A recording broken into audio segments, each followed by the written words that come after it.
So ito guys, on the way kami nito papunta ng Milford Sound. Tapos syempre, tourist spot tong Milford Sound. Ang daming tourist na pumupunta dyan. Syempre, ang dami din naming dinadaanan ng mga view ba. Tsaka nagsistop kami doon. Kasi kailangan din namin magpahinga sa mga biyahe kahit papano. Ang layo kaya ng Milford Sound, ang haba ng biyahe, as in sobrang haba.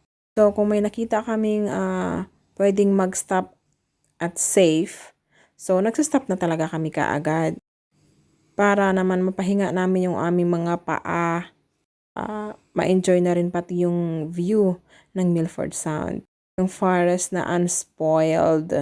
Yung river nila, ang ganda, lumuton na rin. Tapos yung mga punong kahoy, mga original pa yan guys. Diyan kami nag-stop guys. Ginawan din talaga ng paraan ng District Council ng Milford Sound na gumawa ng mga ganyan. Para syempre, makapag-click-click tayo. May pang-upload. May pa-selfie-selfie.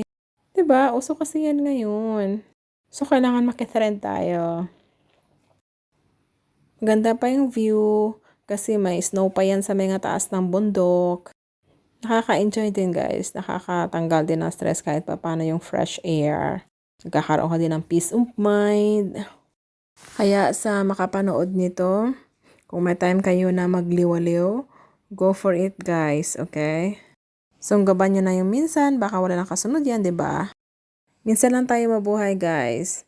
Kaya kailangan sulitin na para ma-enjoy naman natin ang life, 'di ba?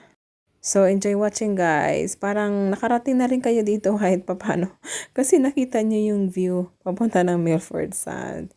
Okay? So see you again in my next vlog. Bye. Have a nice day everyone. Ito yung history ng Milford Sound. Bye.